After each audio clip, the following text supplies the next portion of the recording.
Kita buka dengan informasi pertama, saudara. Harga tiket pesawat dari berbagai maskapai dengan rute penerbangan dari Banda Aceh menuju Jakarta kembali naik.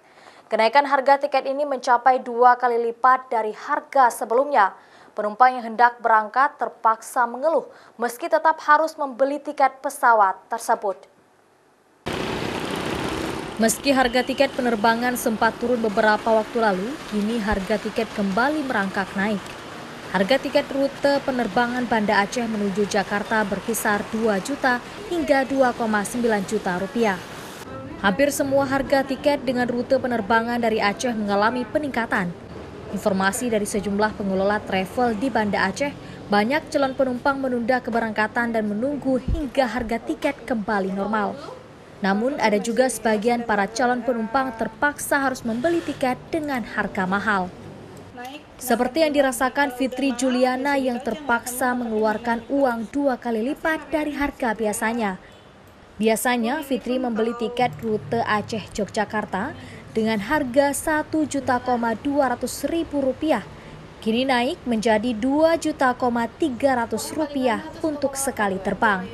Buat yang kuliah libur harus pulang, terus balik lagi, belum lagi biaya kuliahnya, tiket pesawat lagi, Banda Aceh Jakarta aja udah 2 jutaan. Mungkin dulu bisa beli 700-800, sekarang kayak sampai 1.800.000, 2 juta nggak mana sih sebenarnya, berat sih sebenarnya.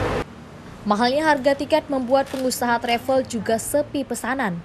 Biasanya dalam sehari mereka mampu menjual lebih dari 5 lembar tiket. Kini hanya laku kurang dari 5 tiket, akibatnya pendapatan jasa travel pun kian menurun. Seharusnya tiket sudah turun nih, karena kan bulan 1, bulan 2. Biasanya kayak tahun yang udah bulan 1, bulan 2 itu harga tiket dapetin promo. Kalau misalnya ke Jakarta itu sekitar 800-an. Tapi sekarang 1,8 aja udah syukur-syukur dapat ya. Biasanya kan 2 juta lebih. Seperti yang diberitakan sebelumnya, akibat dari mahalnya harga tiket, warga Aceh memilih jalur Kuala Lumpur bila ingin ke Jakarta. Sempat turun harga beberapa saat, namun kini mahal kembali. Mahalnya harga tiket ini diperkirakan akan terus terjadi hingga bulan depan.